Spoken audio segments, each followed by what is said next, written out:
易维新教授跟各位来参加今天这场演讲的我们线上的朋友，大家午安。那我先讲一下这场讲座的背景这是黄在天国际交流的学术讲座那这也是我们第一次举办这个讲座。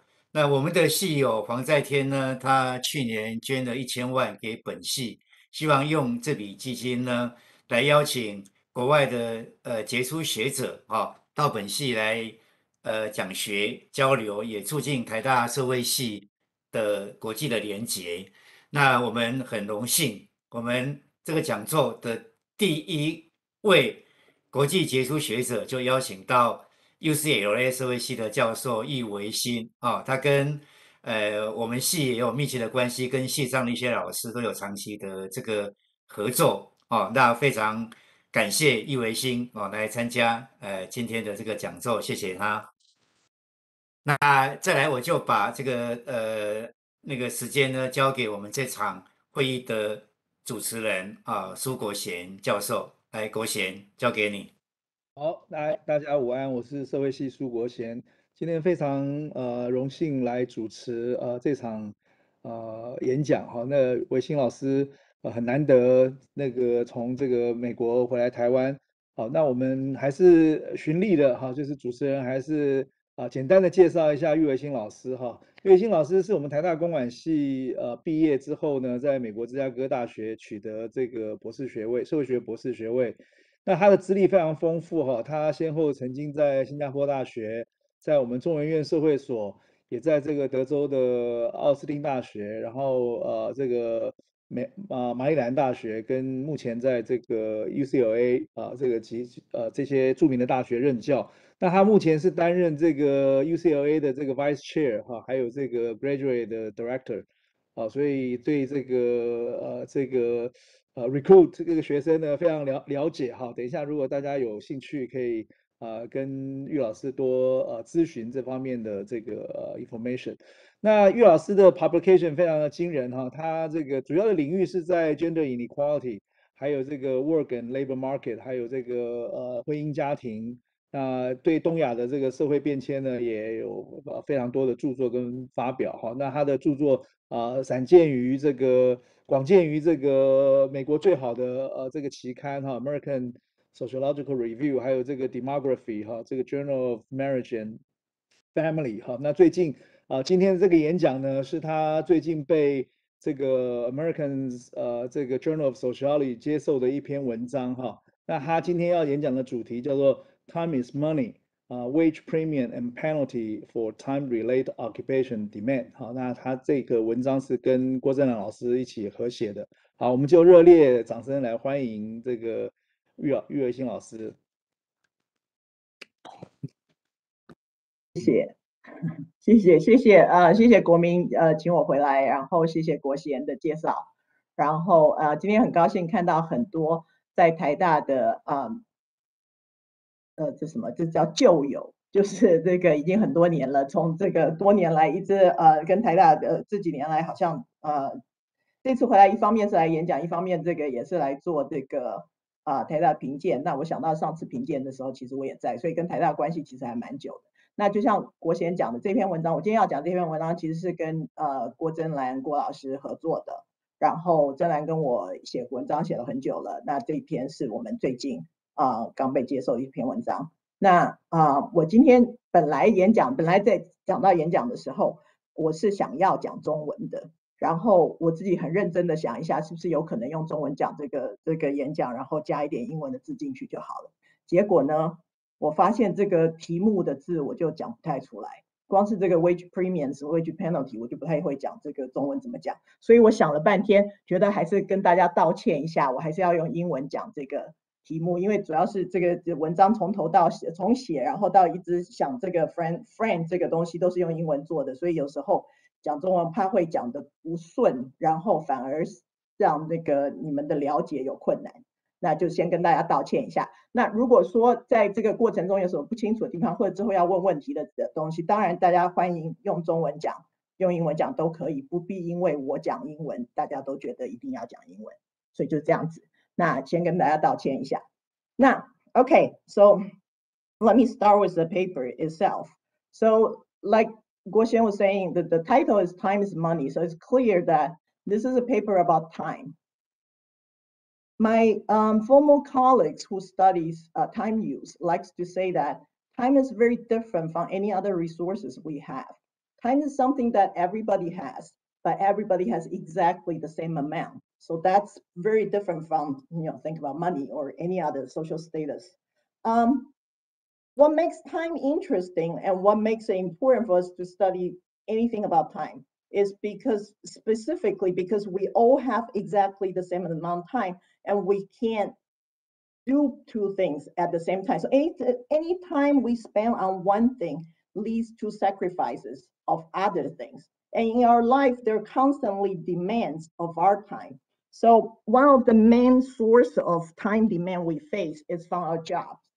So today, this paper specifically is about how the type of time-related demands we face in our occupations and how they are compensated or penalized. And I'll explain more. Wait a second. I can't move down for why. Okay, all right, so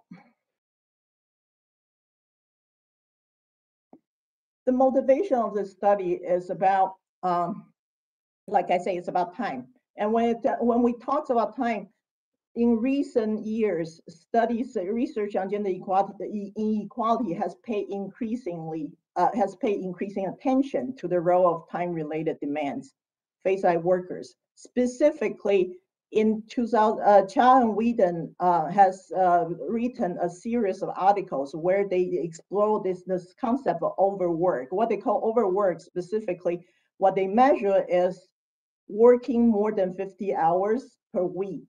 And they try to look at how this overwork, working extremely long hours, lead to higher hourly pay. And they argue that this is very closely related to gender inequality in the workplace because occupations that demand extra working hours tend to create obstacles for women to move in. This is we're talking more about supply side. So what's going on is women have constantly face other time demands from their family roles. Therefore, they're unwilling to move into jobs that require have very long normative expectation of long working hours, and that leads to continuation of gender segregation in the workplace, and also because jobs with the normative expectation of long working hours tend to pay more, and they're talking about higher hourly pay. So this is already taking into account the time. The hourly pay is higher, and when men and women tend to occupy in different types of jobs, men end up making more money than women. And so they argue that this leads to kind of stall progress in pay for women. And similarly, Harvard economist Claudia Golden also make this argument that she argues that it's not just about long working hours. If we look at time, how the jobs demand from us, the jobs often demand on individuals a sheer amount of time, but as well as flexibility, autonomy, how we deal with time, how much pressure from deadlines. So there are all sorts of demands related to time our jobs impose on us.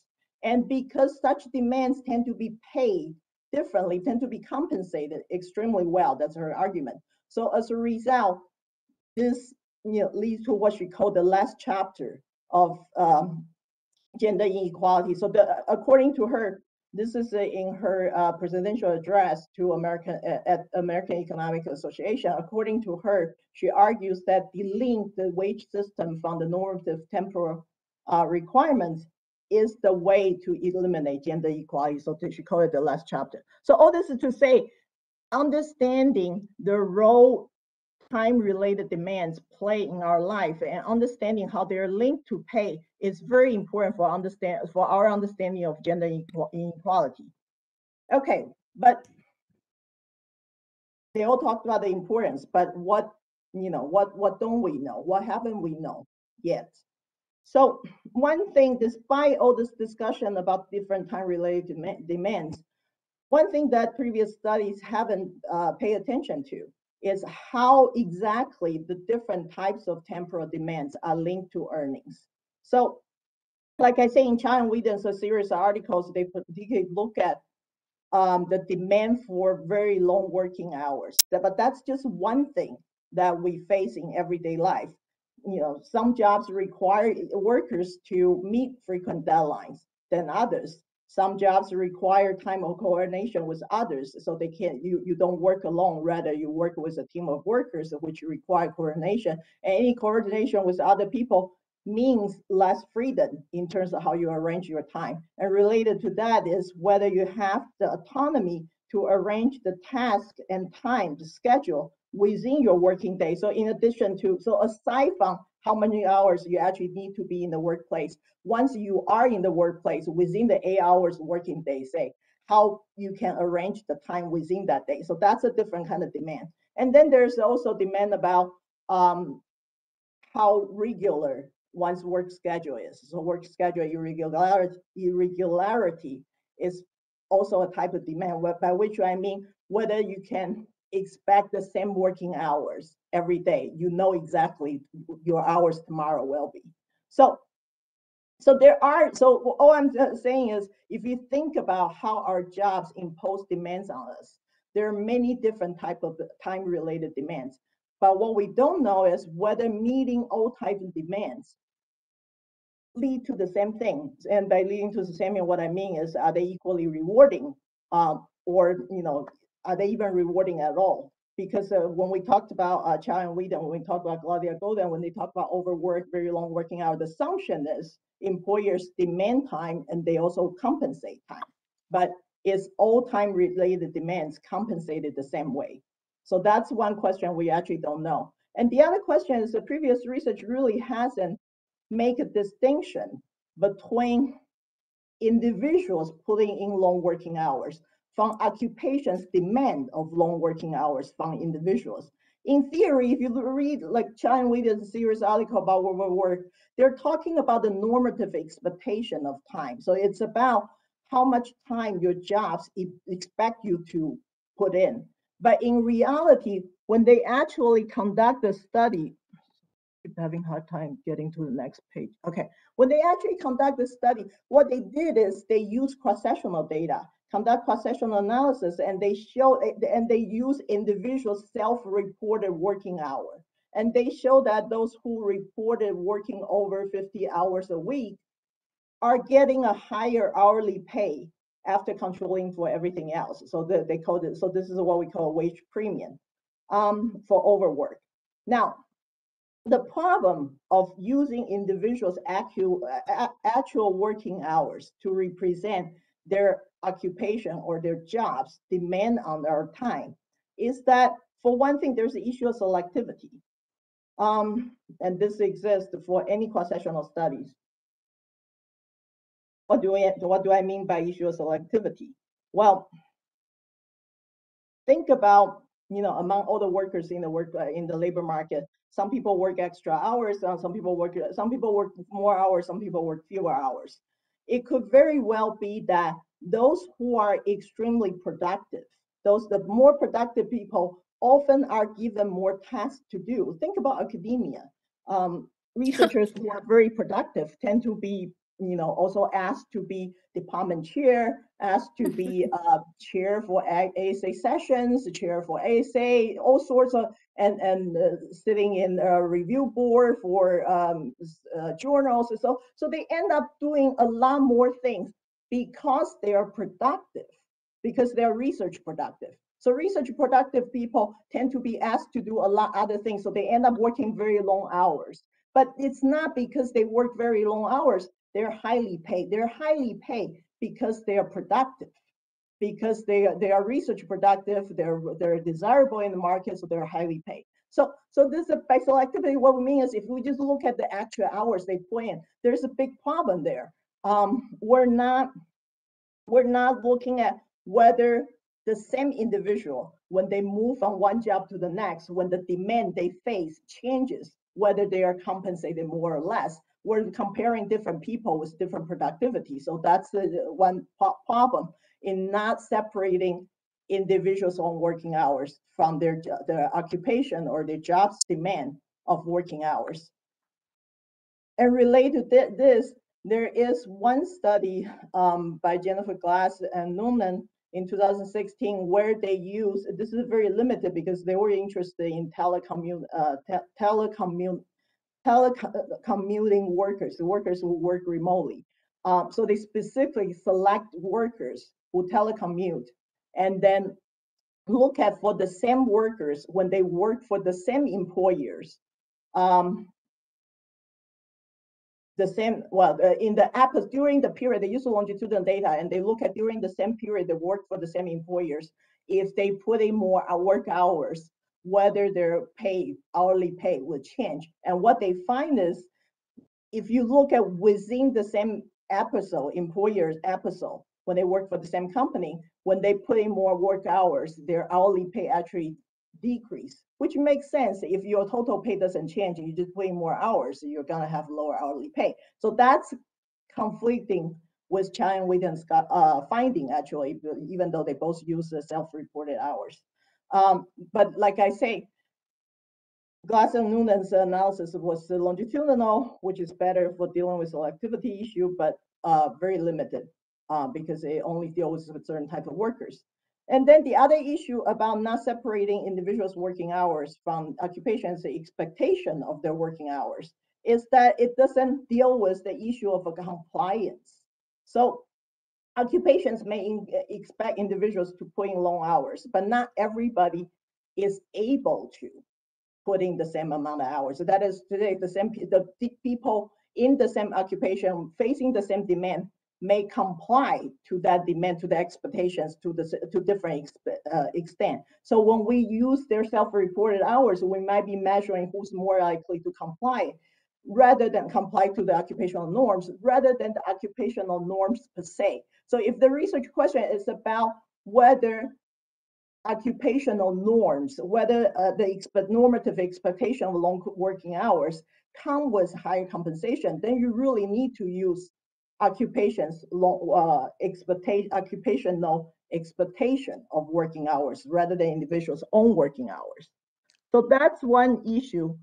The other, earlier I talked about the other thing we don't know is there are many other time-related demands. We really don't know whether, other than long working hours, we really don't know whether other type of time-related demands are associated with a wage premium or wage penalty. And there's really no research on this, but based on previous research, we can make a case, we can imagine a case for wage premiums and a case for wage penalties. And I'm going to discuss the different theories on those. Okay, so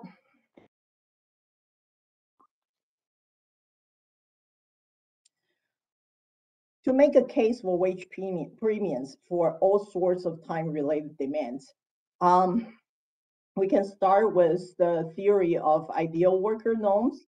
The argument of ideal worker norms come from gender organizations theory, arguing that because individual workers' productivity is so difficult to measure, we never know who's more productive, who's less productive.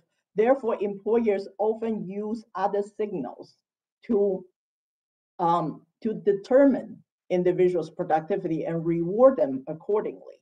So in employers' mind, there is a so-called ideal worker. An ideal worker is someone who's willing to make all sorts of personal sacrifices to meet time-related demands at work. So the result of it is personal sacrifice, which means working very long hours and never have time for your children, for your family. That kind of personal sacrifices are seen as devotion. And the assumption is that a devoted worker is a good worker, is a productive worker, therefore should be compensated well. So based on this ideal worker norms theory, any kind of time-related sacrifices should be compensated because they make one seem like an ideal worker. From a somewhat different standpoint, compensating differential theories also expect a wage premium for time-related demand. But like I say, the argument is very different. Compensating differential theories argues that when we think about compensation for individual workers, we can't just talk about their wage per se. Individuals' compensation is a whole package. That is to say, any job comes with tangible or intangible amenities and disamenities. So when we think about what individuals are getting out of their job, they're getting the whole package. It's wage plus other things. And because it's wage plus other things, when individuals are getting, when jobs come with characteristics workers may not like, they will want to be paid more in order to compensate for the inconveniences. So think about the case of commute. A job that requires, imagine I'm thinking about two jobs. I'm considering two jobs, try to make a decision which job I like better. One job, require 50 minutes commute. The other job require 20 minutes to commute. So if the two jobs offer me the same wages, I'm going to take the one with 20 minutes commute. But the 15-minute commute job realize that's the case. So in order to make me happy about taking a 50-minute commute instead of 20, they need to give me something more. They need to pay me more. So that's the idea of a compensating differential theories. So based on these theories, all sorts of time-related demands can be seen as disamenities at work because workers don't like pressures at work. They don't like meeting deadlines. They don't like the less flexibility at work. So if you want them to take that job, you have to compensate for that. So by compensating that, that means that there's wage premiums. So similar to ideal worker norms, you'll see a wage premium for time-related demand. Okay. The case for the wage penalties can be based on labor market segmentation theory. Some of you studying labor market would know labor market segmentation basically argues that, if you look at what's going on in the labor market, it's a winner takes all situation. So what that means is good jobs are good in every way. So good jobs are high paying jobs with high autonomy, with more flexibility and all sorts of time related amenities. And the reason why good jobs should have both high salary and good time-related amenities, it's because the labor market segmentation theory argues that labor market is not transparent and obstacle-free. Individuals are simply rewarded based on their productivity. Rather, different positions in different parts of labor markets may have the ability to generate rent associated with the position. So individuals in certain position, that has nothing to do with the individuals per se, that has nothing to do with their productivity. It simply has to do with they are in the position that come with, that's why it's rent. It's about owning the position, then you can generate rent. So this seems intuitive, it seems to make sense. If you think about, most people think about jobs, they think, of course, and good jobs are always good. They pay more and they're more flexible, they give more autonomy. But when we think about that kind of analysis, we're usually think about cross-sectional analysis. We're not thinking about the same individuals choosing between different types of jobs. The problem of, if we just look at jobs, so you can say, okay, of course, the high-tech companies pay a lot more and they have a lot of other benefits, but that analysis doesn't hold for this argument because you're not looking at the same individual with given productivity moving from one job to the next, whether it's true that jobs that pay more also have more time-related amenities. The reason we want to look at the same individual is because we want to take into account unobserved characteristics such as productivity. If you just compare different people, it may very well be that people with high-paying jobs also have other amenities because those people are more productive, so their total compensation need to be higher than other people who are in a lame job and pay less and everything. Anyway, so the point I'm making is labor market segmentation sounds like, it's a reasonable explanation. However, if you look at actual research out there, there really has not been very much longitudinal analysis that look at how the same individual, given the same productivity, when they move from one job to the next, whether wages are actually associated with time-related amenities. And to put it differently, that means lower wages for time-related demands. So it's a case for wage penalties. I should note that even though here we're not making distinction between different type of demands, we're not saying that flexibility should be associated with penalty, or pressure, deadline pressure should be associated with something else. It's because, like I say, there really hasn't been a lot of research on this. It's possible that different temporal demands can be associated with the penalties or premiums differently. And that's a more empirical question. And later I'll come back to that issue. Okay, so I think I say that a few times, that it's important to use longitudinal analysis to look at the same individual. Then we can know how much of the changes have to, whether the wage penalties or premiums are net of individual's productivity, assuming productivity is time constant. So what we do is we use US data. We use 17 round of the National Longitudinal Survey of Use 97, which means that it's for a cohort of individuals born between 1980 to 1984, and they follow them over time since 1997. And this is for 17 rounds, so it's a little bit over 17 years. It's closer to 20 years. And we put all these rounds together we got 90,000 plus percent years. And so we have all this individuals data, longitudinal data over time. We are able to look at how they change from one occupation to the next occupation, and with changes in their occupational characteristics, whether their hourly pay also change accordingly. And from there, we can say there is a time penalties, wage penalties or wage premiums associated with time-related demands. So in order to measure their occupation's time-related demands, what we did is we merged this individual level data with the ONET data. I'm assuming that most of you are not familiar with that, so I'm going to explain a little bit. The ONET data, it's a separate database where conducted by some separate agency sponsored by U.S. Department of Labor.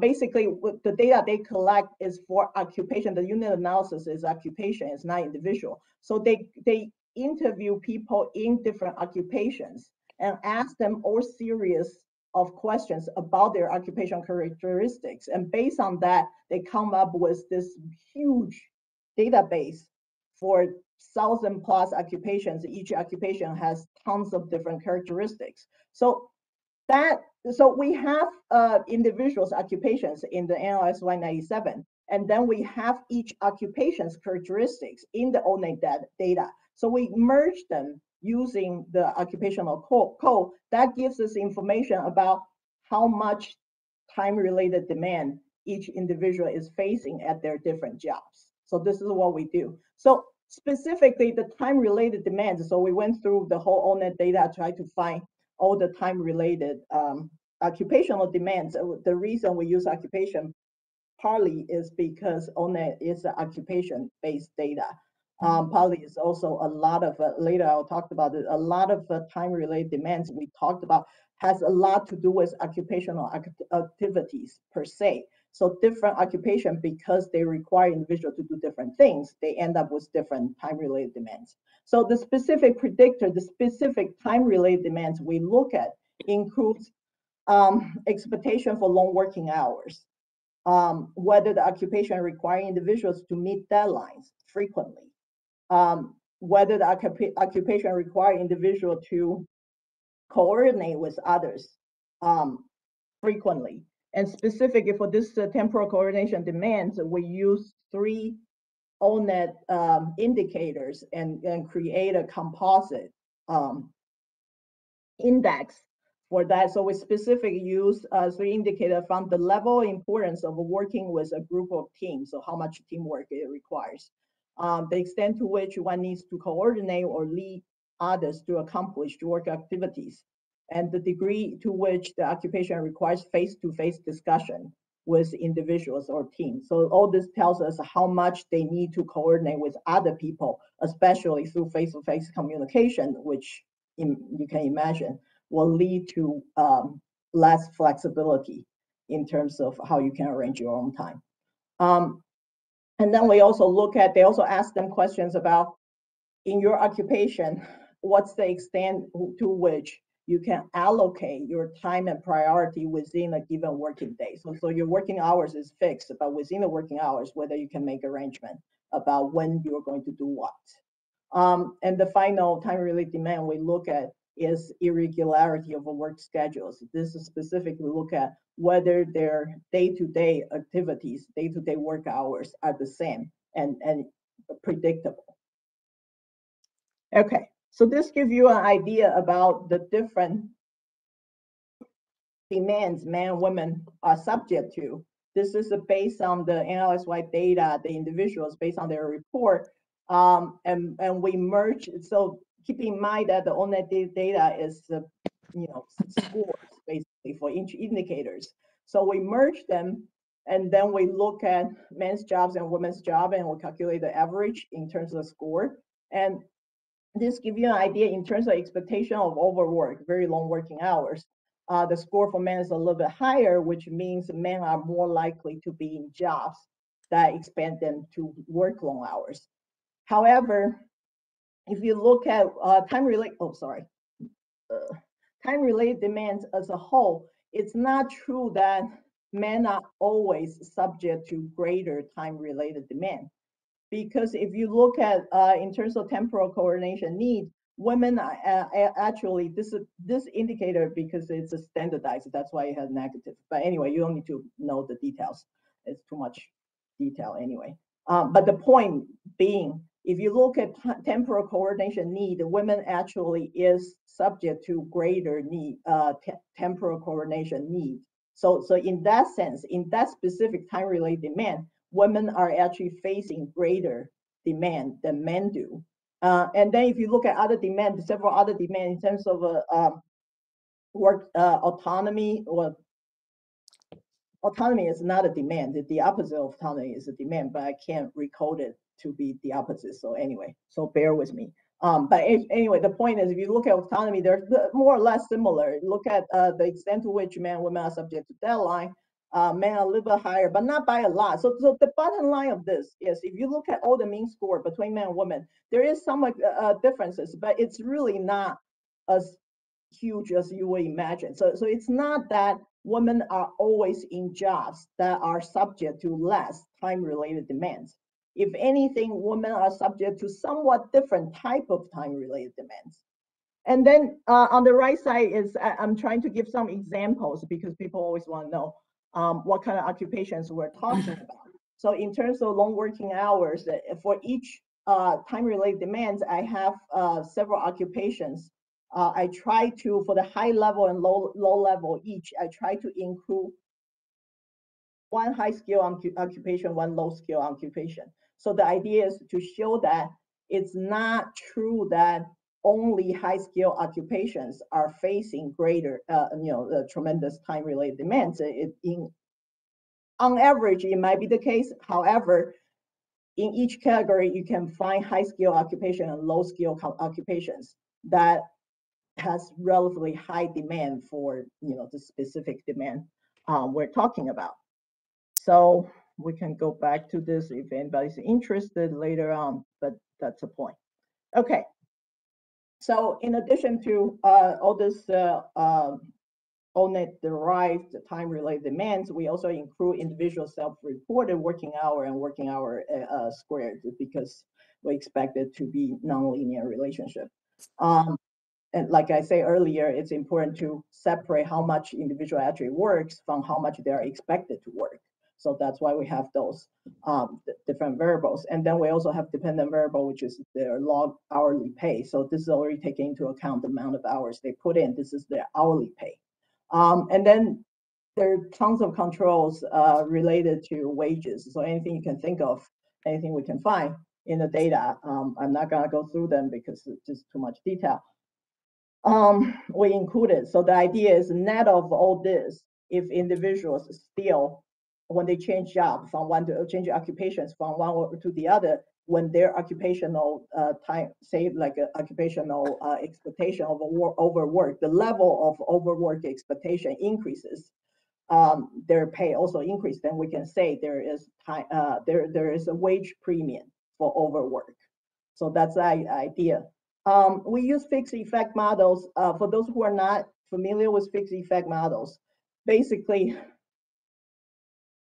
what it does is it uses longitudinal data from the same individual and look at how changes in individuals' occupational characteristics are associated with changes in the same individual's wages. So the benefit of a fixed effect model, because we're using change to predict change for the same individual, so it eliminates the differences between individuals. We only look at how the same individual changes. So presumably, if the individual's productivity is more or less constant, or the value system or whatever else we're not measuring is more or less consistent over time, fixed effect models help us eliminate the problem of selectivity by comparing different individuals. Okay.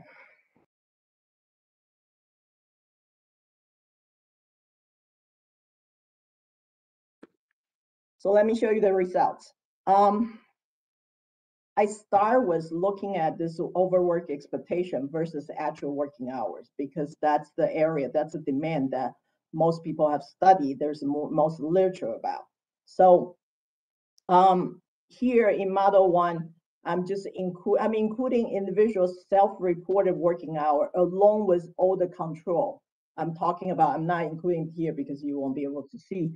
Nonetheless, they're all in the model. And what this shows is that,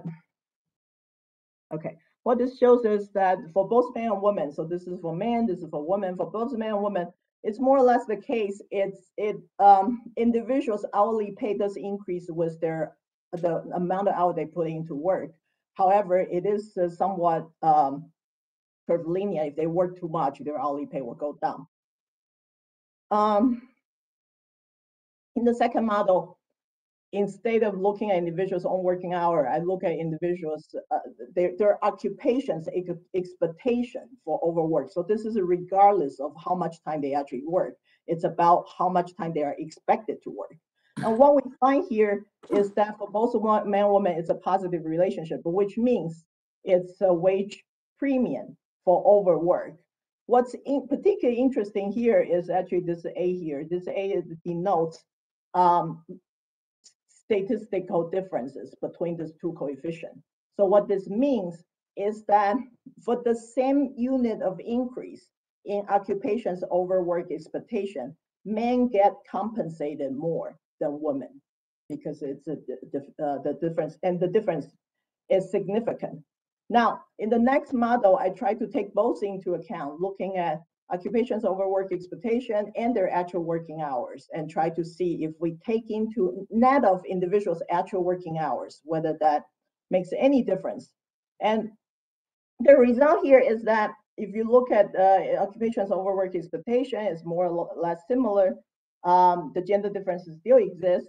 Men are still compensated more when they experience an increase in a given unit of overwork expectation in their occupation. However, you might also notice that, you might also notice that God, I need a pointer. But anyway, you might also notice that for women, the wage premium associated with women's actual working hour is higher. That is to say, here you'll see that for women, the actual working hour, for each increase in working hour, and again, the gender difference is significant. So women experience greater increase in working hour, in their actual working hour, but lower increase in their occupation's expectation of their working hours. So what does that mean? Well, to me, what this means is that while men, when they move from one occupation to the next, if they move to an occupation that expect them to work more, they automatically are given a premium. They automatically assume that they're doing what their occupation expect them to do. While for women, they are also given a premium, but lower premium. Women only earn their, due when they actually put in more working hours. So women are compensated more when they actually put in more hours. So that, to some extent, I think means that women are under greater scrutiny because women are assumed not to comply automatically. Therefore, women needs to actually put in hours instead of just moving into being in the occupation, being in that position to be compensated the same. Now, you may ask, what's the problem here? If it's just about, women being scrutinized more because women may not comply as well, if women just comply, maybe that will be fine. Well, I thought about it, so I calculated differences. So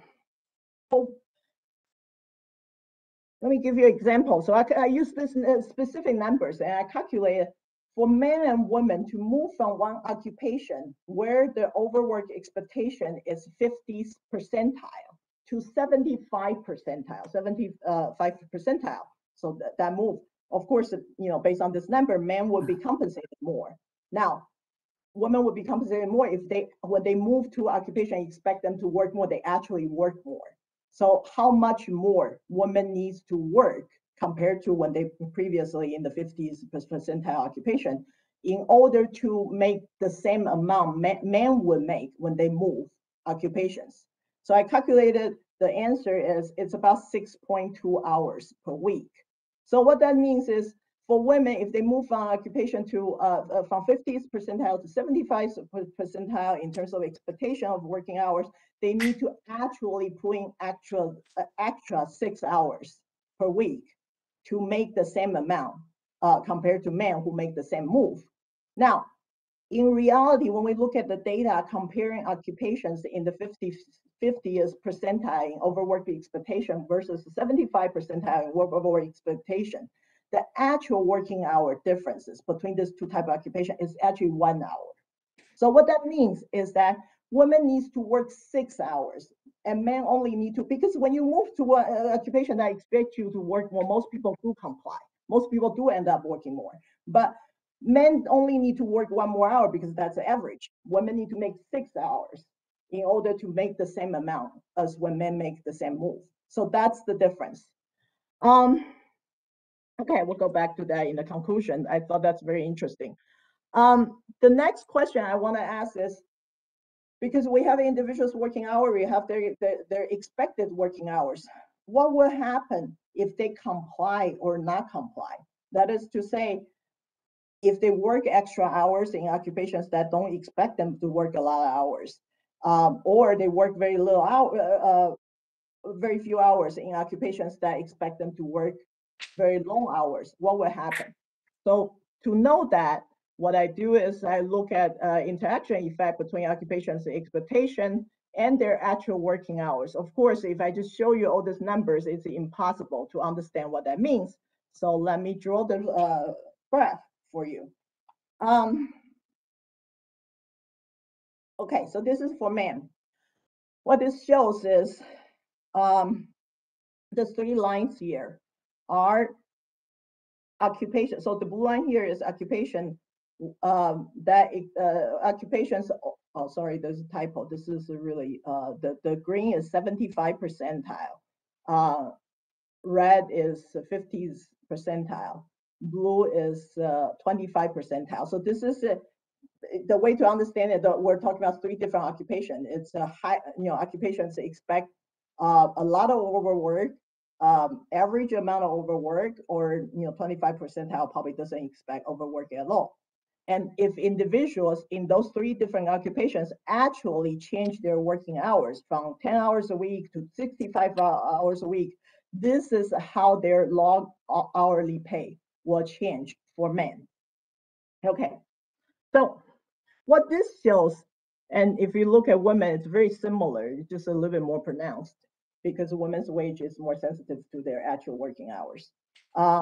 Okay, so if you look at this, what this tells you is in occupations that require expect individuals to work very long hours. Working more hours in those occupations, if you work a lot more hours, it actually doesn't help your hourly pay. Your hourly pay will actually go down, which makes sense because you think about it.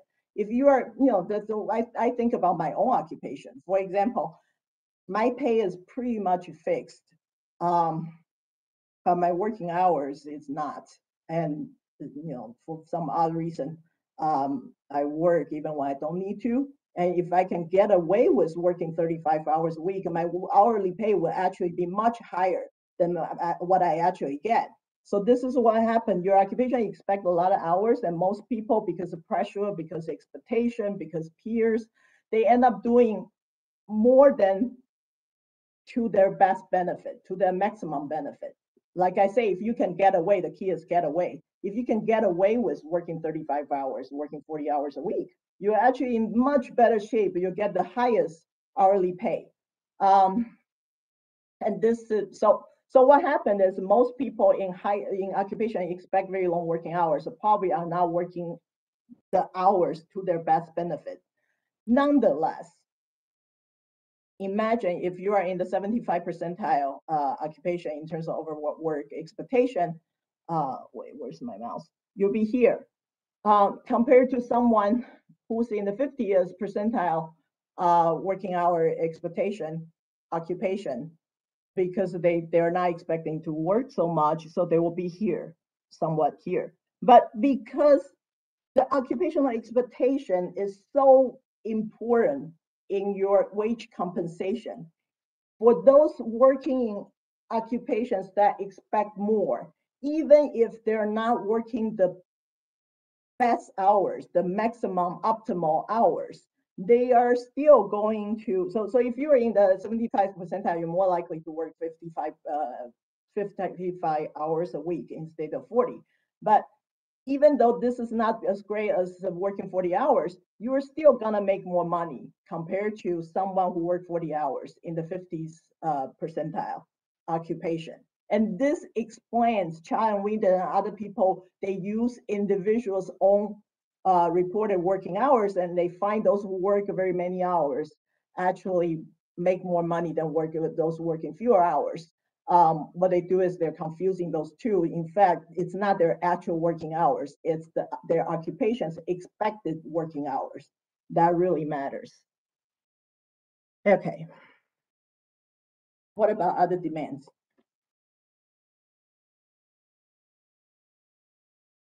So this is a separate models where we include all different time occupational demands. We talked about overwork expectation, but they're also how frequently they need to meet deadlines, whether their occupation require them to coordinate with other people, whether their occupation allow autonomy, or in terms of a demand language, that would be deprivation of autonomy and schedule irregularity. So we add all these different demands into the equation and control for everything else. So very low model with a lot of controls. And then in some models, we include working hours. Some other individuals self-reported their own working hours. Some models we don't, but the results are pretty much the same. It doesn't really change. So in terms of overwork expectation, we already talked about it. When we include other demands, it's pretty much the same pattern, which is that men get paid more when they are in occupations that expect longer working hours. Women can work in the same occupation facing the same expectation. And keep in mind, this is the net of their actual working hours. So if women are paid less, it's not because they don't comply. It's not because they are working fewer hours in occupations that expect them to work long hours. This is net of their actual working hours. Women are paid less. We already talked about this, so let's talk about deadlines.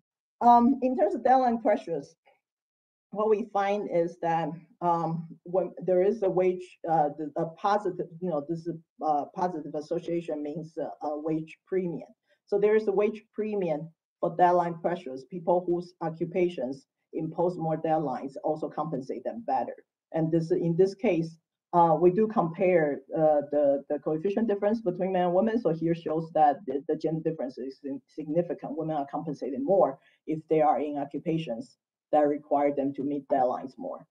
To me, this gender differences seem to suggest compensating differentials because women, for their family, other reasons, may be less eager to deal with jobs that, take jobs that require them to meet a lot of deadlines very frequently. So for that reason, if they're more hesitant to take such jobs have to compensate them more than even they do men to be able to attract them to the jobs.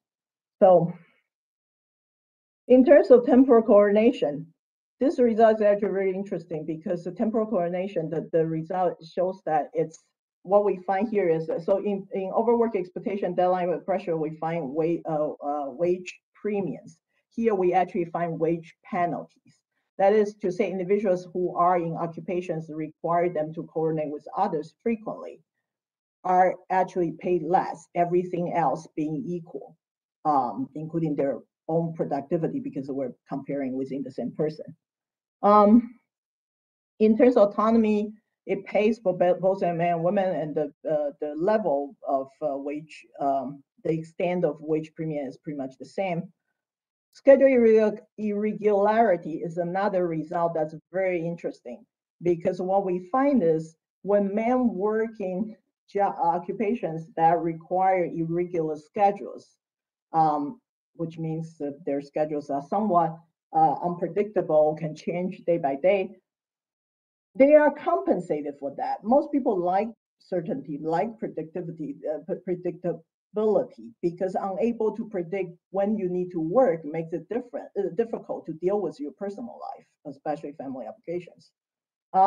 So when men take occupations that have irregular schedules, they are compensated. So this is consistent with the compensating differentials argument. However, for women, they are actually penalized. So that is to say, women in occupations with more irregular schedules actually face a wage penalty. Keep in mind, this is a fixed effect model we're comparing within individuals. So this is the same individual. When they move to a jobs that have more irregular schedules, they will actually get paid less. When I look at more closely to this result, what I find is what explains this gender difference is that most of the occupations with irregular schedules for men are in construction because construction jobs often rely on weather, often are to perform outdoors. So they're very unpredictable in the sense that it depends on weather, it depends on demand, depends on other things. They can't be sure they will have the same amount of work every day. For women, this is mostly explained by retail and hospitality industry. So a lot of retail, hospitality industries like hotel have more irregular schedules, and women are more likely to be in those schedules, and they tend to be penalized rather than compensated. So if you think of the difference between construction jobs versus retail jobs, construction job is fundamentally masculine jobs. It's a heavily male dominant industry, while retail hospitality industries tend to be have more women. So that the fact that for the same demands individuals face, that when the demand comes from occupations that's mostly male dominant, it compensates. And when the demand comes from a different industry, which is not male dominant, more or less associated with feminine image, it's penalized, which to me, that means that there's a gender logic in terms of what kind of demand should pay, what kind of demand should be penalized, should be associated with penalty. Okay, let me see. Okay, I don't have a lot of time. So this is a very long paper. So I actually have a third section, which I didn't even talk about in the motivation. And I don't plan on talk too much about it because it just get cognitive overload for everybody. So, but what I did in the last third of the paper, we did is also to look at, because people have this impression that a lot of temporal demands, time-related demands, are only for skilled workers. So we look at whether the compensation patterns are similar for skilled versus basically by skilled workers, we mean manager and professionals and non-professionals. So we look at, for men and women each, we look at how this the relation between time-related demand and hourly wage is the same for men and women in professional managerial versus non-professional, non-managerial jobs. And here, I'm not going to through every single figure because it just, like I say, it gets too much, but I do want to point out this. It's very interesting. So we talked about overwork generally pays. Generally, overwork expectation is associated with wage premium. And it's the same for men in different managerial occupations or non-managerial occupation, non-professional occupations. But for women, it's different. For women, that overwork expectations pays for women in non-professional occupations. But for women in managerial professional occupations, it actually doesn't pay at all. That is to say, what this shows is women in managerial professional occupation, when they move from one occupation to the next, when they move to occupations with higher expectations, they're not compensated accordingly, unlike men. And this may very well be that managerial professional occupations are long being criticized for being, argued for being greedy occupations. And in such greedy occupations, they may be particularly suspicious of women's ability to comply with occupational norms. Therefore, when women are in such occupations, even when they actually work in occupations that require long working hours, they're not compensated accordingly. As I mentioned earlier, women generally are compensated if they actually put into more hours. So this, to me, is evidence that women managers, professionals in particular, are subject to greater scrutiny than any other group. I'm not going to talk about this. This shows similar patterns in terms of deadline pressures. In terms of time coordination need, this is interesting because earlier we talked about for women, actually for men as well, time coordination tend to be associated with wage penalty. That is to say, the more time coordination your jobs require, the lower pay one will actually be. And if you look at the different patterns, this pattern is particularly pronounced for women in non-professional occupations. So that, to me, is consistent with the labor market segmentation arguments that the most disadvantaged groups tend to be relegated to occupations that, where all the bad things happens. So this is an example. They have to coordinate with other people more, therefore less freedom, less flexibility, and they also pay less. Okay, I'm going to skip that. In terms of schedule irregularity, it's somewhat similar to what I talked about earlier. It's particularly bad for women in non-professional occupations. So for women in non-professional occupations, the more schedule irregularity they experience, the less pay they receive. While for men, it's somewhat positive. It's a wage story of a wage premium rather than wage penalty. All right. So in conclusion, what have we shown? Well, first of all, what we find is there are various people have talked about when we talk about time-related demands in occupations. It's not just one thing. It's not just sheer amount of time spent at work. It's all sorts of time-related sacrifices we have to make. But not all time-related sacrifices we have to make in our occupation are equal, in the sense that we find wage premiums for overwork expectation and deadline pressure, but we find wage penalties for time coordination need and autonomy deprivation. So we find positive relation with autonomy. That means that when you don't have autonomy, you will experience a wage penalty. We find that, so the importance of showing that different demands are associated with different things is that previous research, when they talk about overwork, they emphasize that the fact that women are less likely to be in occupations that demand high, long working hours is why women are not paid as much. What we find that it's not just that, the story is more than that. The gender gap is attributable to both their lower likelihood to face temporal constraints that are rewarding and their higher likelihood to be subjected to demand that generate wage penalties. So that is to say, when we talk about temporal coordination, women actually face that demand more, but that's a demand that actually generate wage penalties. So it's not that women don't make time-related sacrifices at work. They do. They just make the wrong time-related sacrifices. They make the time-related sacrifices that don't pay.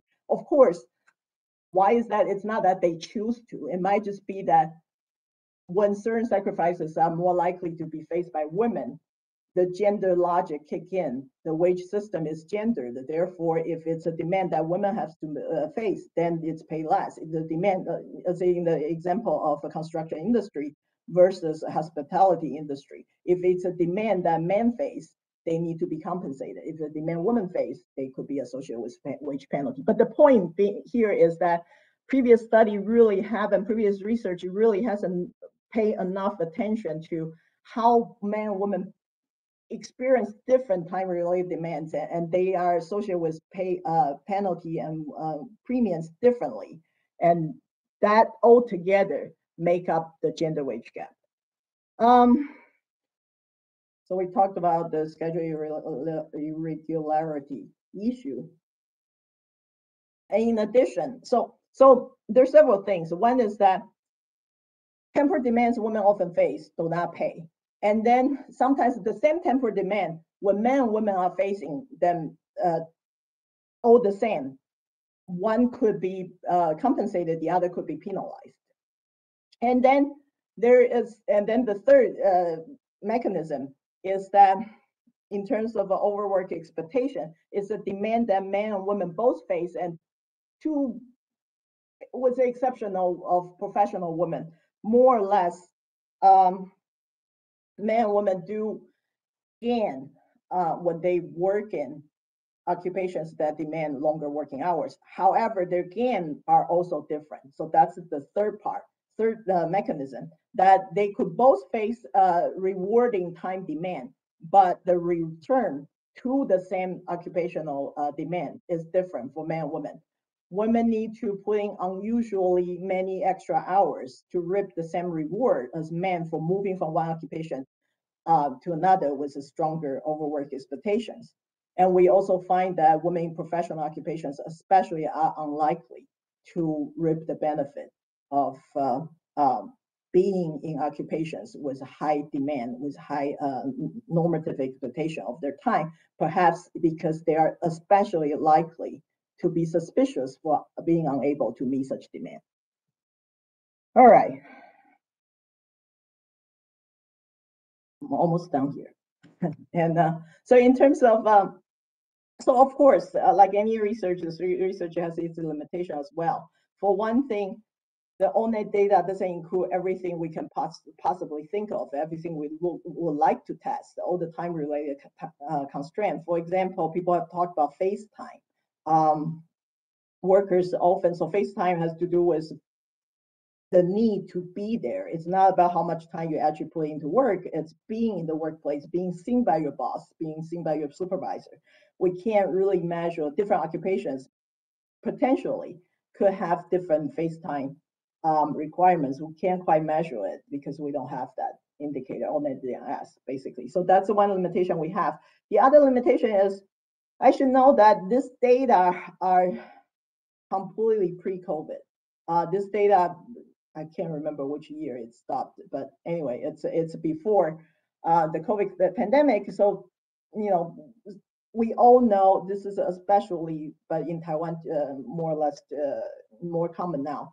But especially in the U.S., since the COVID pandemic, some workers have been working from home for 2+ years, and there's no sign of going back to work. So many people wonder when the pandemic completely upend the work world, making it more possible for workers to work remotely, and they're less likely to be seen. Their, the actual working hours cannot be supervised anymore. How does that, affect our findings? Well, like I say, this is a pre-COVID data. I don't know. I don't have empirical evidence for it, but I can speculate. A optimistic scenario would be that perhaps when individuals are more likely to work remotely, they don't need to show up anymore, they don't need to be supervised anymore, the previous consideration that long working hour is equivalent to devotion will gradually disappear. Therefore, at least the ideal worker norm part of the explanation and the outcome related to that, the work premium associated with ideal worker norms, may be gone, and that could help in terms of reducing gender equality. So that's an optimistic scenario. The more pessimistic scenario is that, because specifically for this paper, because we're looking at occupational activities, a lot of times occupational demands have to do with the occupation per se. It doesn't change whether you're in the workplace physically or not. That is to say, let me give you an example. I have a friend who recently changed job to he's a journalist. So he changed a job, and he changed to a job where there's no office, and he never will need to going to the office. And his argument is they really don't care whether they go to office or not, because he's a journalist. He say for some jobs you really cannot fake it. He has deadlines to meet. He has to submit certain things every day, so it doesn't matter whether you show up or not. The deadline pressure will always be there. And you can imagine for some, some jobs require time coordination, whether it's meeting on Zoom or meeting in person, it's the same thing. So a more pessimistic account would be, it's business as usual, nothing changes. And yet there is an even more pessimistic possibility, which is that when employers don't see workers, when women cannot even don't show up in the workplace, we talked about women are subject to greater scrutiny. They're more like they need to actually put in more hours to prove they deserve the pay for their occupations. When employers don't see women, don't see men and women, they may very well assume that women at home are more likely to be distracted, they're less productive, they're more likely to spend their time cooking and working on other things while men don't. Therefore, it could actually exacerbate gender inequality. So that's another possibility. They can automatically assume that when women are not seen, they're unproductive. Again, I don't really know which way it will go. This is just speculations, and I think we'll have to wait to find out. Of course, that's assuming this post-COVID remote working mode will continue.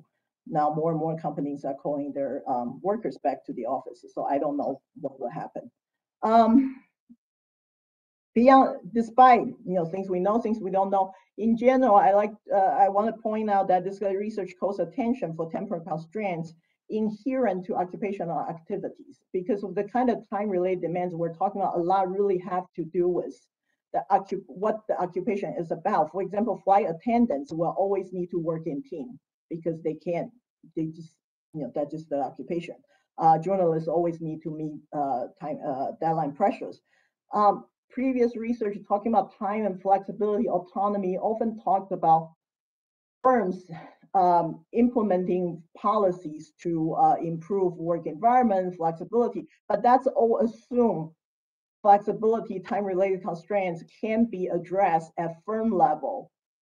The reality is a lot of times, if it's inherent to the occupational activities, it cannot be that easily addressed. It's not like you can impose a flexibility policy and then, journalists no longer need to meet deadlines anymore.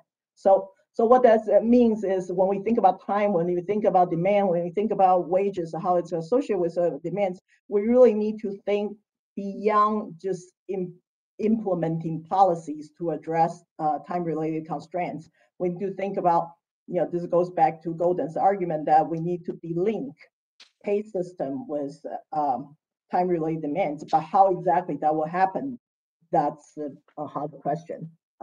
I'll say for future researchers to find out.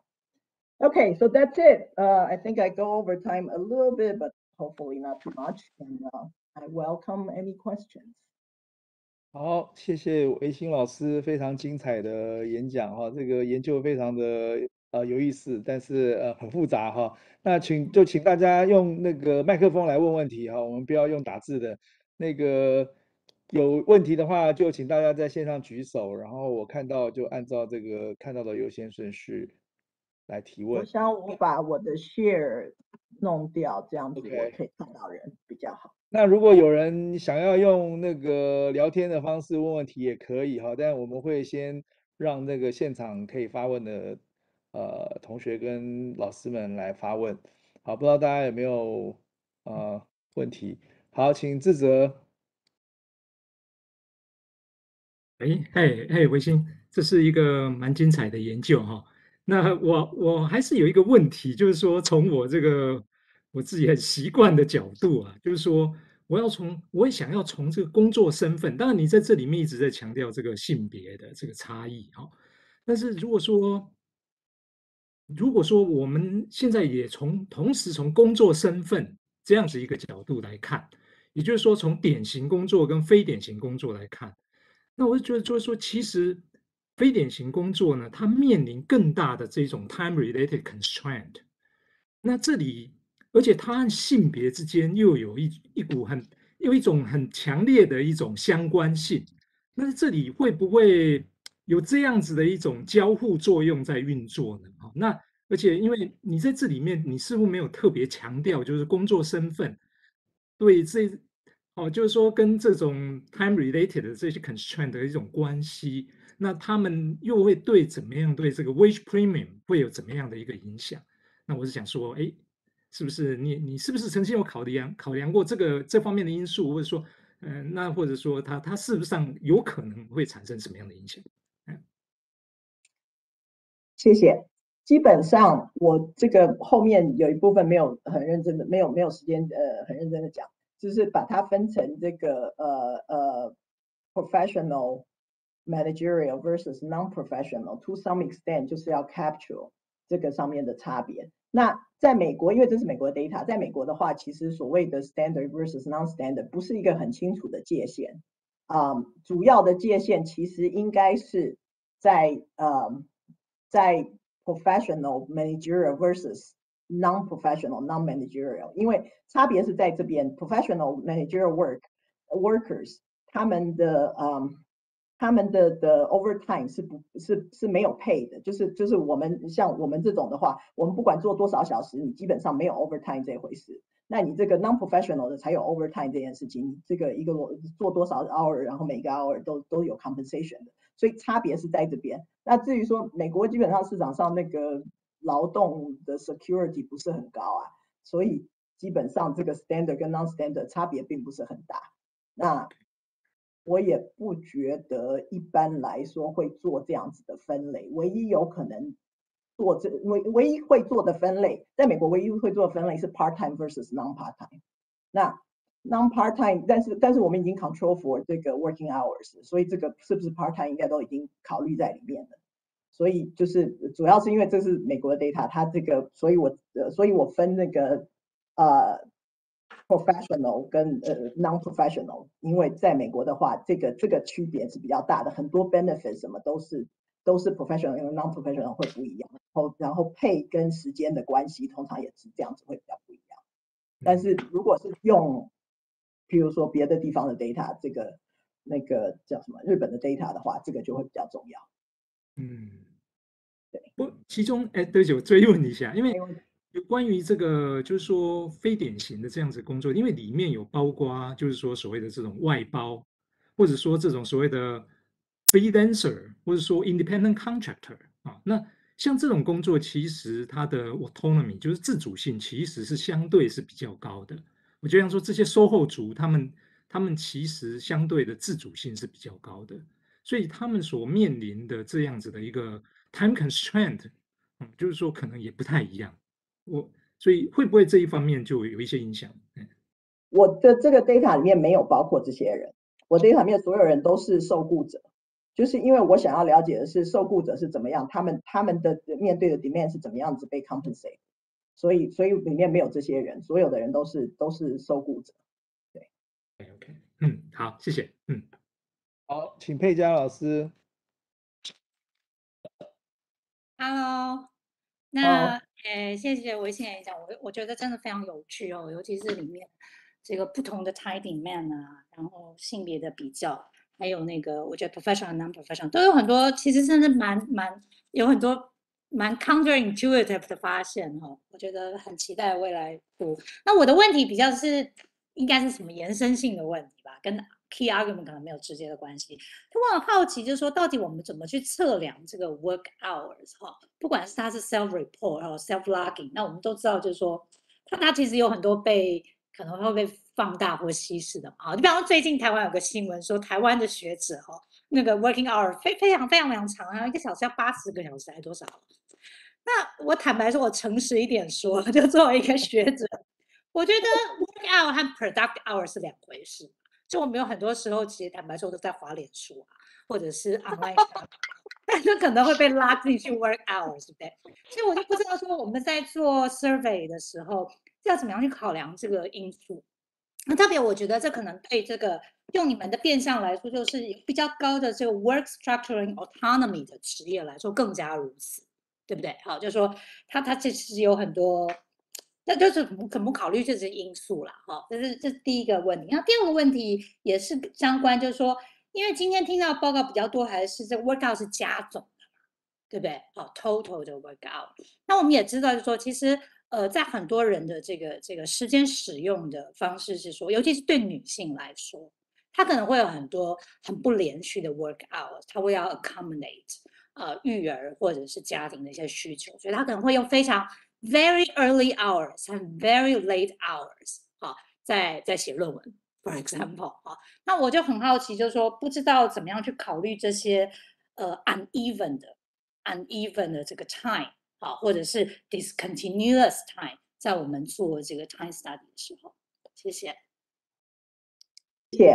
这个绝对是有的。这也是我们之所以一直 argue 说这个 self-reported hour 其实是一个 poor measure， 就是之前他们看这个 wage premium for working hours 都是用自己的 self-reported hour， 但 self-reported hour 真的是一个很不好的 measure。一方面一个人可能会少报多报，他可能不记得，然后少报多报。另外一方面是有的时候你做很长的时间的工作，是因为你的薪水很少，所以你才做很长的时间工作，要让它总就是 total earning 高一点，所以这个东西是很有问题的。所以我们其实用的是所以我们在看 demand 的时候，我们其实用的是 ONET 的 data。那 ONET data 它不是从自己的 report 来的，它是去问在每一个职业里面的人说，在你的职业上，一般人通常都要做超过40小时以内一星期，然后40小时以上，40小时到多少小时，反正就是他有一个说法，就是问说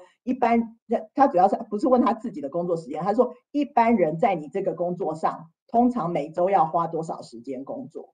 所以我们用的是这个东西，所以我们在讲的是，所以我一直 argue 的是说，不要看他自己报的 hour， 要看他的 job expect 他做多少 hour， 而且这个是比较实在的，因为实际上这个 argument 是说，雇主他是看这个职业是怎么职业来付钱给你的，他不是看你实际上做多少小时。当然对女性是啦，对女性比较是，对男性比较不是。基本上你只要在一个他觉得应该要做这么长工作的时间，你的薪水就会高了。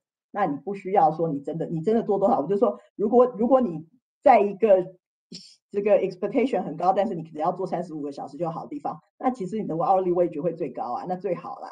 但是大部分人做不到嘛，因为这个 peer pressure expectation 就是这样子的。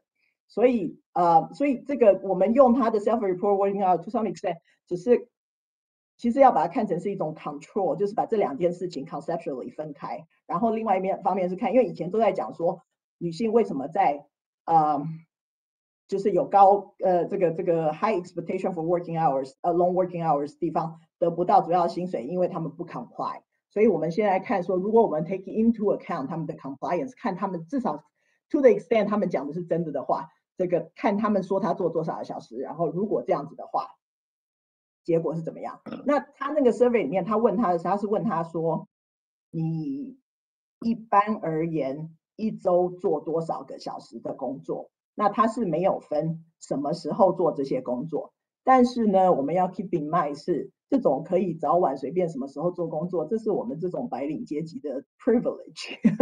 大部分人不止，这是我们这种 professional 的 privilege。大部分人没有这个 privilege， 他一定是该什么时候在 workplace， 他就在，而且这个是 pre-COVID。我觉得 post-COVID 很多人这个在家里工作，我们系上所有的 staff 都在家里工作，他什么时候工作我根本不知道。那个我知道那个常常 work with me 的那个 staff， 他每天大概2点到9点都是不工作的，因为他有小孩，然后9点以后他就会开始写 email 给我，所以我知道这个 post COVID 以后是有这样的情况的。但在之前大家都这个是 pre COVID data， 在之前大家都是要到办公室里面去工作的，所以这个东西就不太能够处理。那也许 in the long run， 也许以后会有更多的 data 出来。那如果可以看的话，可以看说在什么时候做事情会不会有差别，还是就是 it's the total hours that count。那 that's an interesting question. I really don't know the answer, but that's interesting. 好，那接下来请廖瑞怡，麻烦介绍一下自己啊。教授您好，我是台大社会系1年级的同学，就是我觉得老师你好厉害，我是你的小粉丝这样子。你要不要把你的脸给我看一下，这样我才知道你是谁。好，我好害羞，就是好，就是老师从公管系就是来念社会系，就从被研究的人变成研究别人的人这样子。那我想要问说，就是如果我们因为我们现在已经知道，就是可能有时候工时牺牲越多时间，不会换来更多的平均工时这样子。那如果是站在管理者的角度，就是老师会觉得他们有什么要改进的地方，然后如果是政府的话，他们又可以制定什么政策来改善这个情况，然后如果是受雇者的话，他们又可以怎么保护自己？这样子，大概这样。谢谢老师。谢谢。这个很难回答，因为这个就是我讲到最后，就是讲到说这个实际上要做的事情，就是我们现在所有的wage。常常都是，就是我们现在看起来，至少这个wage demand wage premium， 如果有实际上有 wage premium 或者有 wage penalty 的话，就表示说你的 wage 是跟你的 time related demand link 在一起的。那只要有这个 link 存在的话，就很难避免到不平等的现象，因为 as long as 雇主认为比如说这个做很长时间的工作。就是比较 productive 的话，那就很难做任何的，这个很难改变。那唯一有可能会变，可是这个也很难，因为 productivity 基本上是很难 measure 的，你没有办法测量。不要说我们做研究的人没有办法测量，雇主也是没有办法测量的，然后工作者他也是没有办法测量的。在我们这个行业还算是可以测量的，因为你可以比论文，但是 even that 都是很困难的，因为你就算看论文也有质量，也有质跟这个 quality 跟 quantity 的问题，所以这个你给我2个 CV， you know， 我在不同的工作地方，他们常常想要 standardize productivity， 常常想要说我们看 CV 怎么样子可以比说谁比谁有 productivity。In reality, it's really really difficult。以前我们系上，我以前在马里兰的时候，他们常常想要排这个 journal 排名，然后来比这个谁的 productivity 怎么样。我看到的时候，我就会知道谁 productive。When I see it, I know it, but I can't tell you。这个我没有一个固定的这个规则，所以你工作上也是这个样子。尤其是你想经理人、主管人，他们做这种 teamwork， 然后做出来以后，这 credit 也不知道是谁的，到底是谁 productive， 所以这个是非常非常困难的事情。所以我们讲说，想要改变这种情况的话，就必须要是 in theory， 必须要是我们用 productivity 来 reward workers。但是 in reality， 我怎么样用 productivity 来 reward worker， 而不是用其他外在观察到的这些东西，他做的时间长不长啊，然后他是不是愿意牺牲自己这个生活的上他的 personal life 啊？这个 to be honest, I don't have an answer to it。我讲不出来，我只能告诉你说 that would be a good idea, but how exactly I don't know。因为你做雇主的，他还是会有这种。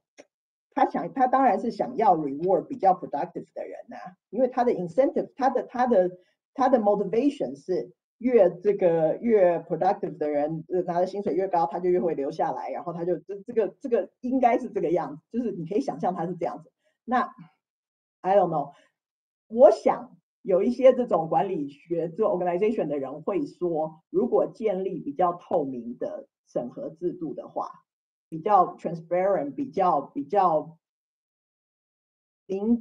就是 clear 的 system， 但是这个 clear 也是有 limits， 没有一件事情是 perfect 的，会有一些帮助，你就不需要用外在的其他的东西来做评估，那就会比较能够 delink 这些东西。那 anyway， 我没有一个很好的 answer，but that's my answer。谢谢老师的回答。那我们因为线上有一位Diane， 那个因为他没有麦克风哈，所以我们还是线上的问题可以让他问一下，然后那个完了之后就请高颖超老师哈。那线上问题玉老师你看得到吗？还是要我念给你听？看到了哈。对，那这个是渠道通兴奋，所以才能够对可能要 rephrase 一下，因为会不会有人看不到这个问题？那个我念一下这个问题好了哈，就是说这篇文章之所以会使用 person year 资料进行分析，是否在资料中可以取得同一份工作内各年的薪资资讯，所以才能使用 person year 资料分析呢，而不是使用 person job 资料进行分析。对的，是没有错的。他那个 NLSY 的 data， 它是每一年，就是我们是用当年的工作。就是当年他每一年有问他你今年工作，你就是他可能这一年跟前一年是同一个工作，但是他会每一年都会问说这个工作做多少小时，然后有多少 pay。所以我每一年即使是同样的工作，每一年都有可能有不一样的薪资。对，所以这个不是 person job， 因为他不是给他说这个工作多少钱。在台湾有时候做这种retrospective event， 就是这个 event history 的 data collection， 通常你都是一次问他说你第一个工作是什么，第二个工作是什么，第一个工作大概多少钱，第二个工作多少钱，这样，所以你就只有 person job information。但是因为这个 NLSY 是 longitudinal 的 data， 它是每一年或者每2年去问同样的人一次，你今年做的是什么工作，主要是什么工作，那他有这个 employer ID， 所以你知道说他是不是跟去年同一个工作。 But it doesn't matter， 我是不看这个东西的，因为他也可能在同一个雇主下面做不同的 occupation， 他可能去年到今年换了一个 occupation， 在同一个公司里面换了一个职业也是有可能的。所以我只看他当时做什么职业，这个职业就会被 link 到这个跟职业有关的各种 characteristics 去，然后这个职业当时那一年他会有他的这个职业的 hourly pay， 我就用这个 hourly pay， 然后这个他工作的时间来计算这个东西。好，请高颖超老师。谢谢苏老师，也谢谢玉老师非常精彩的演讲。我是高颖超，Virginia Commonwealth University Assistant Professor of Sociology。然后我从 Houston 兵营进来，然后谢谢台大社会系办这么精彩的演讲。玉老师，我想请教关于教育变相跟你整个 model 的连接关系，因为根据那个 Paula England， 就是之前 ASA 的一任的President， 还有他的团队在2020年的研究，就是女性之于男性在教育的获得上面，以美国的 data 来说， 1980年之后，美国的女生获得 Bachelor Degree 的数量就已经开始超过男性学生，然后大概在2000年之后，女性获得 Postgraduate 的 Degree 就已经超越男性学生。那我们知道很多就是 Educational Attainment 其实是帮助女性克服 Gender Gap 或者是挑战 Gender Inequalities in many workplaces 的方式。可是当你怎么看？就是美国这样子的教育改变，到底有没有可能帮助你刚刚在演讲里面提到的各种性别不平等？那到底影响的层面在哪些跟时间有关的因素可以有帮助，可是在哪些层面却似乎没有很大的影响？好，谢谢。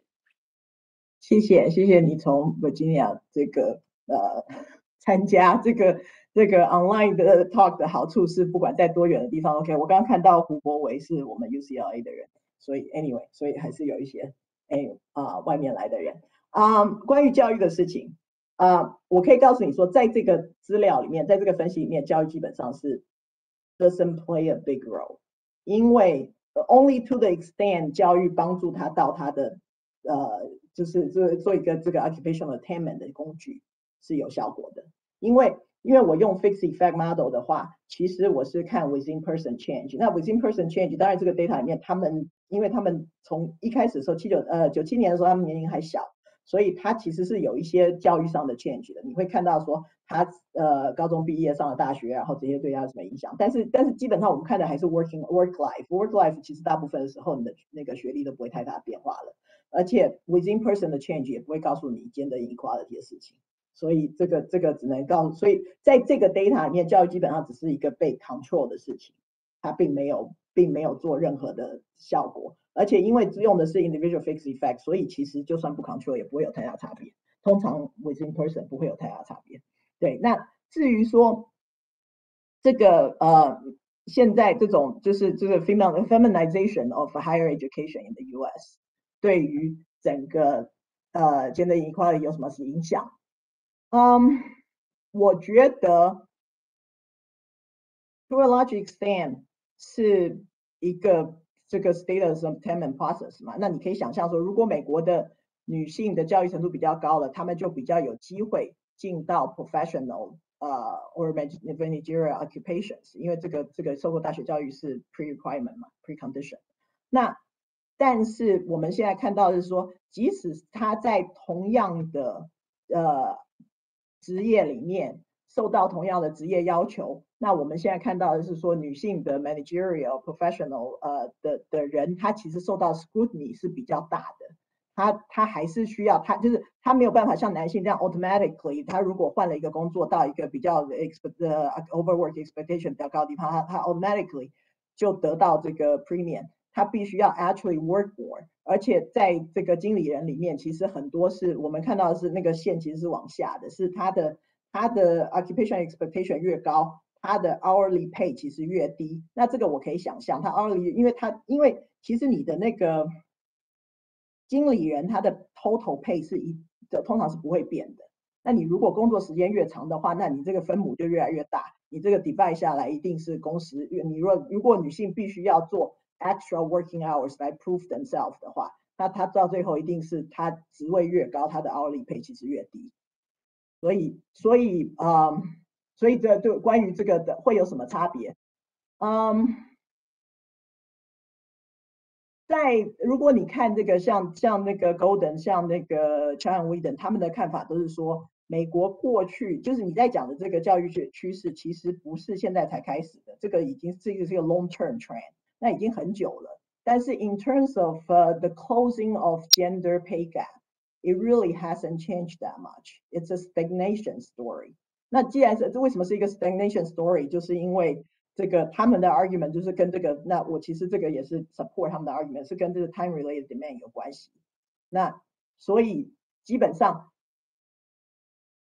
得到比较多教育，可能可以让他们比较容易进入occupation这个 managerial professional occupation.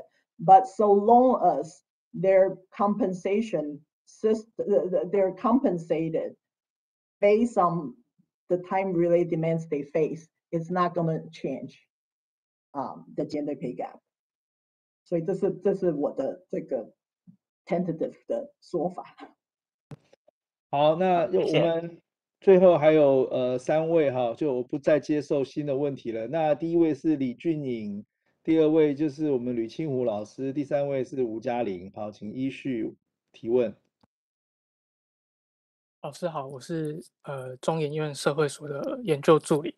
然后我有几个问题想要问老师关于模型上的设定，就是刚刚老师也有提到，就是说在 fixed effect model 里面，教育其实它如果说不随着个人有变动的话，它应该在估计的时候应该会被 drop 掉吧？就是说它如果都不变的话，但是如果说它在里面有变动，那就表示说可能这个人他在这段资料收入的期间，他有继续进修，那改变他的工作教育程度。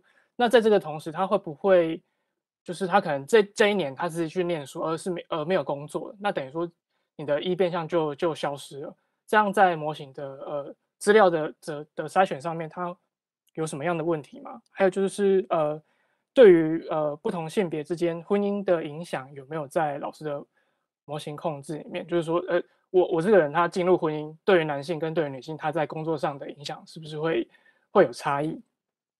然后最后就是说，在没有工作的时候，在你的模型里面他是被 drop 掉的嘛？就这个人，比如说我们收集了他17年的资料，可是他中间其实有几年是因为没有工作而被你的模型 drop 掉，还是说我们可以看到，就是男性跟女性在person year 的长度上面就有很明显的差异，就是女性可能或许在你的资料里面，她可能收集到有工作年份就会比较少，有没有这样的情形？这样子，谢谢。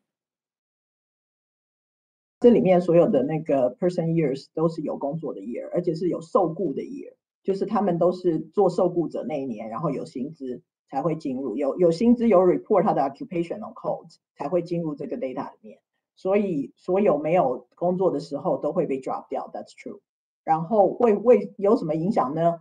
这个影响其实不是非常大，主要是因为这个时间很长，所以我们不会有很多人因为他从来没有工作过，或者是他工作时间很少，从来没有改变过工作而被 drop 掉。那这些人其实不多的，大部分的人都有工作，大部分的人都有换过工作，而且我的印象是，其实如果你看整个 person years 的with jobs， 男性跟女性差别不是很大，就是 on and off， 女性当然是一般来说这个就业率是比较低的，但是女性是 in and out， 所以会少几年，但是其实不是像至少在美国现在的情况，不太会有人离开那个劳动市场，然后20年后才回去，所以这种人其实不多的，所以实际上差别不是很大。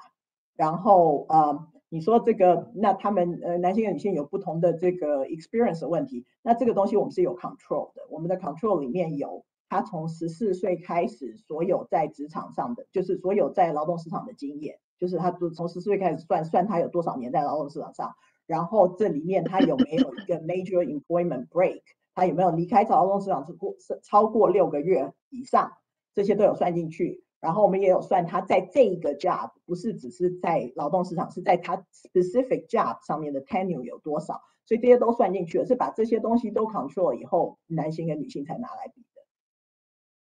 这样子回答了所有的问题吗？好像是吧。好，请清湖老师。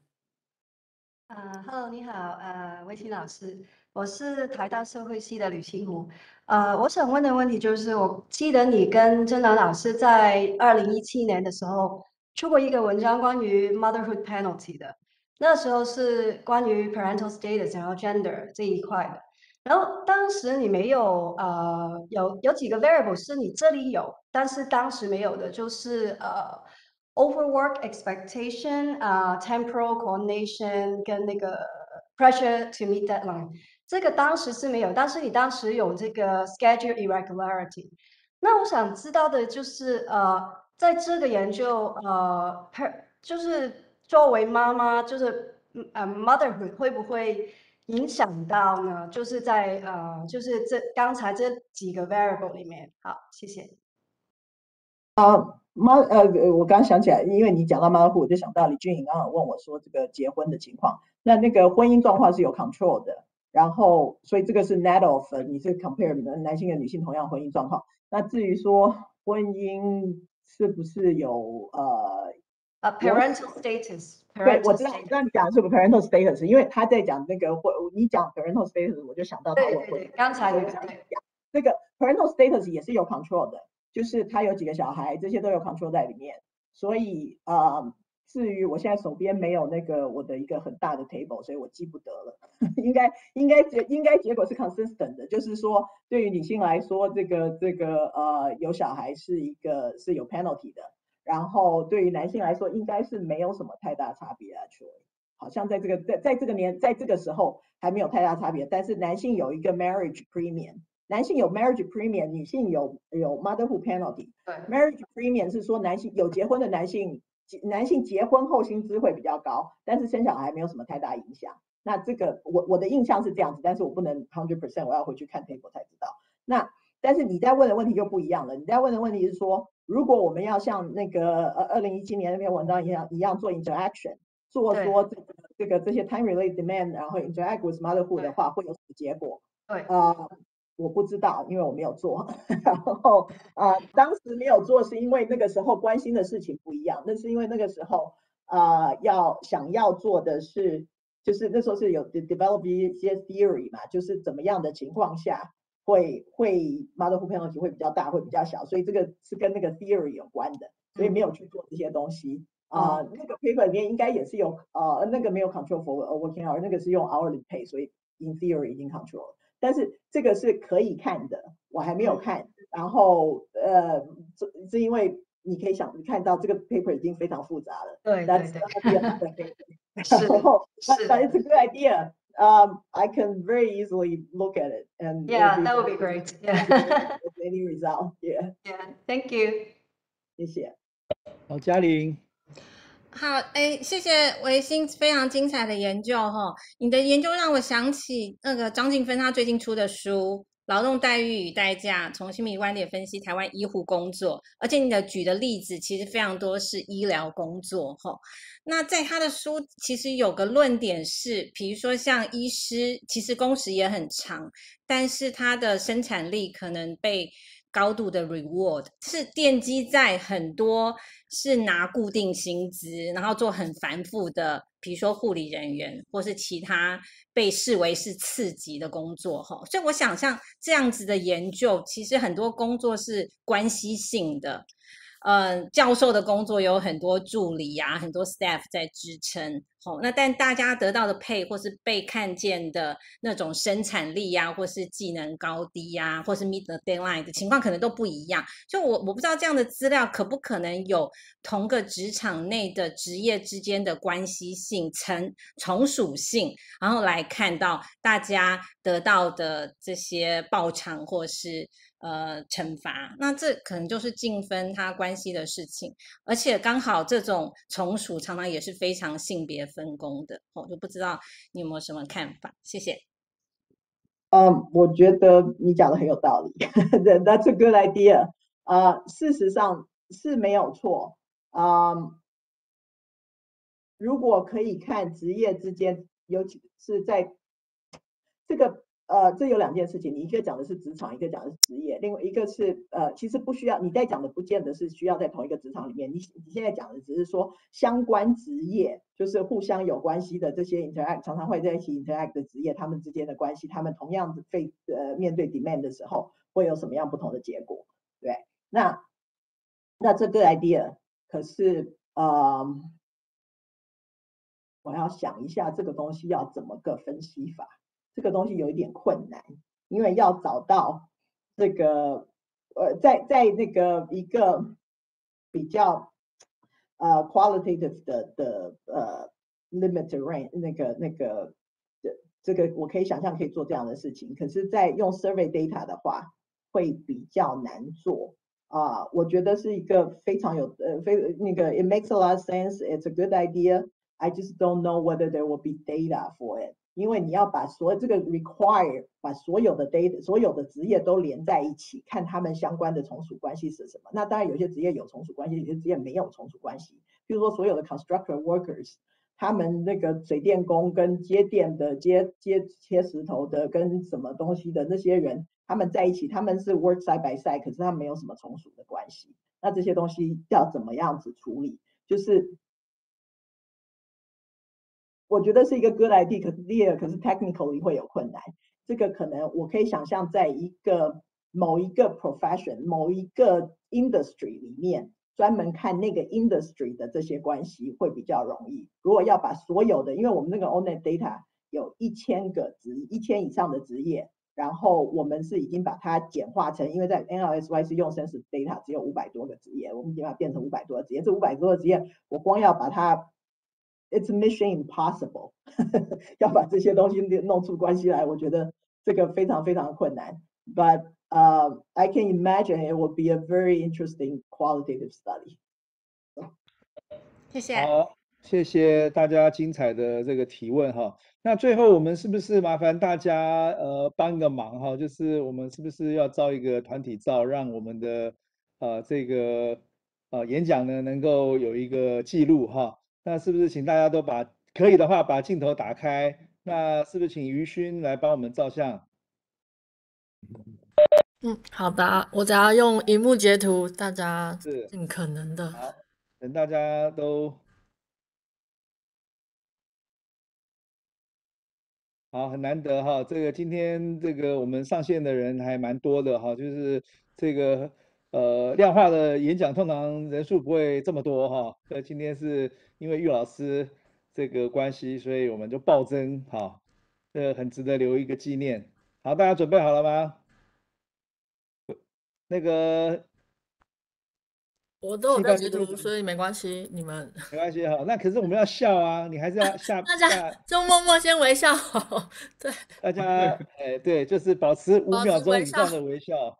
对，等我一下哈，因为人比较多，所以可能要换个页。等一下